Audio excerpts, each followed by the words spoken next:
కూటమి ప్రభుత్వం విద్యుత్ ఛార్జీలను పెంచలేదని 26 ఏళ్లలో ఎన్నడూ లేని విధంగా టూడౌన్ చేసి ఛార్జీలు తగ్గించామని చెబుతున్న వాదనలో పసలేదని గడిచిన 2 ఏళ్లలో 17,000 కోట్ల అదనపు భారాలను కూటమి ప్రభుత్వం వినియోగదారులపై మోపిందని గడిచిన వైసీపీ ప్రభుత్వ హయాంలో 9 సార్లు ఛార్జీలు పెంచి 32,000 కోట్ల రూపాయల భారాన్ని మోపిన విషయాన్ని సిపిఎం నేత కందరపు మురళి ప్రస్తావించారు. ఒక ట్రాన్స్ఫార్మర్ చాలా నాణ్యమైనది, వారంటీతో వస్తాయి. అవి రిపేర్లు ఎప్పుడు పడితే అప్పుడు వస్తాయి. వీటిని రైతులు అక్కడ ఉన్నటువంటి వాళ్ళందరూ కూడా ఒక ట్రాన్స్ఫార్మర్ పరిధిలో ఎంతమంది ఉంటే వాళ్ళందరూ కూడా తలా ఇంత డబ్బులు వేసుకొని ఆ ట్రాక్టర్ పెట్టుకునే శక్తి కూడా లేనటువంటి ఏం చేస్తాడు, వాడు తీసుకొని పోయి రిపేర్కి ఇస్తాడు. వెంటనే రిపేర్ కాదు, మళ్ళీ ఆ తర్వాత ఎప్పుడో చెప్తాడు. అప్పుడు మళ్ళీ డబ్బులు వేసుకుని 2 సార్లు 3 సార్లు అవస్థలు పడితే కానీ కుదరదు. ఇది ప్రాక్టికల్గా ఉన్నటువంటి సమస్య. విలేజెస్లో కూడా స్టాఫ్ పెరగాల్సినటువంటి అవసరం ఉంది. వాస్తవంగా మనకు ఉన్నటువంటి స్టాఫ్ సరిపోయే పరిస్థితి లేదు. ఇది కూడా ఓ సీరియస్ ప్రాబ్లంగానే ఉంది. దాన్ని ఆలోచన చేయాలని చెప్పి నేను ఈ సందర్భంగా రిక్వెస్ట్ చేస్తున్నాను. ఈ ఆఖరికి రైతులు కూడా చాలామంది చనిపోవడానికి కూడా కారణం ఏంటంటే వాళ్ళే రిపేర్లు చేసుకుంటారు. ఇవన్నీ ఈ బాధలన్నీ పడేదానికి ఎందుకనే వాళ్ళే రిపేర్లు, వాళ్ళే మెకానికల్గా తయారైపోయి తెలిసి తెలియక పోయేసి వాటిలో చేతులు పెట్టి ఏదంటే అది చేసి బాగా అయితే ఒక రకము, బాగా కాకపోతే ఇంకా తెలియక వాళ్ళు ప్రాణాలు కోల్పోతున్నటువంటి పరిస్థితి కూడా ఉంది. ఇట్లాంటివన్నిటి కూడా జరగకుండా ఉండాలంటే కొంచెం ఆలోచన చేయాలి. లోకాయుత లక్ష్మణ్ రెడ్డి గారు ఆయన ఏ రకంగా మరణించినా 5 లక్షలు ఇవ్వాలని నిర్ణయం ఉంది కాబట్టి అంతో ఎంతో కొంత ఇబ్బంది లేని పరిస్థితి, ఇబ్బంది లేని ఇట్లాంటి జరగాలని ఎవరు కోరుకోరు. కానీ అట్లాంటి ఒక వెసులుబాటు ఉంది కాబట్టి ఆ మాత్రమైన ఉంది తప్ప రైతాంగం మాత్రం చాలా తీవ్రమైనటువంటి ఇబ్బందుల్లో ఉంది. దాన్ని కూడా దయచేసి తమరు గుర్తుపెట్టుకోవాలి, దృష్టిలో పెట్టుకుని అధికార యంత్రాంగం కూడా ఉందని చెప్పి నేను ఈ సందర్భంగా రిక్వెస్ట్ చేస్తున్నాను. అదే మాదిరి నేను ఏవైతే ప్రస్తావన చేశానో వాటన్నిటినీ దయచేసి పరిశీలన చేయాలి.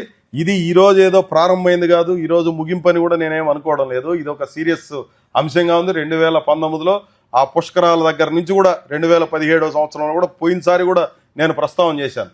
ఈ కండక్టర్స్ దీనికి సంబంధించి 130-140 కోట్ల అవినీతి ఎట్లా జరిగిందని చెప్పి. అదాని స్మార్ట్ మీటర్లు ఈరోజు ఎంత అన్యాయం అంటే సార్, మనం మాట్లాడుకోవడానికే కూడా ఒక రకంగా బ్రిటిష్ వాళ్ళు 200 సంవత్సరాల పాటు మనల్ని పరిపాలన చేసి హక్కులు లేకుండా చేస్తే ఇప్పుడు మనకు కనబడే వాళ్లే భారతీయుల పేరుతో ఏ రకంగా ధ్వంసం చేస్తున్నారు అనడానికి ఇది ఒక నిలువెత్తు నిదర్శనం. ఇప్పుడు 2,000 విలువ చేయనటువంటి అదాని మీటర్ని 10,000 రూపాయల చొప్పున అమ్మేస్తూ ఉన్నారు. ఎవరు అమ్ముతున్నారు? ఆయన మెయిన్ అదాని తయారు చేస్తాడు, దేశంలో అందరికీ సప్లై చేస్తారు. ఇక్కడ ఉన్నటువంటి Shirdi Sai company sub contract తీసుకొని చేస్తుంది. ఇవి అవసరమా? ఎవరు నిర్ణయించాలి ఇది అవసరమా కాదా అని చెప్పి? వాస్తవంగా అయితే అవసరం లేదు. కానీ కొత్త పద్ధతులను తీసుకొని వచ్చి 25 విద్యుత్ బిల్లులో ఇవన్నీ కూడా ప్రీపెయిడ్ సిస్టము లేదా ఇతరత్ర కొన్ని విధానాలన్నీ పెట్టారు కాబట్టి వాటికి రిలేటెడ్గా అది ఎవరికి ప్రయోజనం? మళ్ళీ ప్రజలకు కాదు, మళ్ళీ కార్పొరేట్ కంపెనీలకి ప్రయోజనం కలిగించేటివే. 1 కోటి మీటర్లు మన ఆంధ్ర రాష్ట్రానికి తెప్పించారు. 29,000 కోట్ల రూపాయల స్కామ్ ఇది. దీన్ని ఎవడు ప్రశ్నించేది? ఇది ఇట్లాంటివి చాలా అన్యాయంగా ఉంది. ఎంత దాకా వెళ్ళిపోయిందంటే అదాని బలం, ఇది ప్రభుత్వ కార్యాలయం, మన వెనకాల అదాని వాళ్ళకి ఇచ్చేసినారు. ఈ 1 కోటి మీటర్లు మొత్తం ఏర్పాటు చేయడానికి అదానికి ఇచ్చున్నారు. ఎంత ధైర్యం అండి! ప్రభుత్వ కార్యాలయంలో ఒక ప్రైవేటు కార్పొరేట్ కంపెనీకి ఆఫీస్ ఇచ్చి నువ్వు నిర్వహించుకో అని చెప్పినారంటే ఎంత ధైర్యం ఉండాలండి? ఇదా మన కోసం ప్రాణత్యాగాలు చేసి అల్లూరి సీతారామరాజు, భగత్ సింగ్ లేకపోతే ఇట్లాంటి వాళ్ళ పేర్లు చెప్పుకుంటాం ఈ దేశం కోసం అని చెప్పి ప్రాణత్యాగాలు చేసినటువంటి పెద్దవాళ్ళందరూ చేసింది ప్రభుత్వ కంపెనీలు.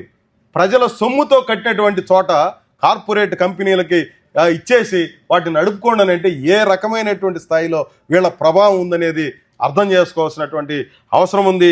దయచేసి దాన్ని కూడా చూడాలని చెప్పి నేను ఈ సందర్భంగా కోరుతున్నాను.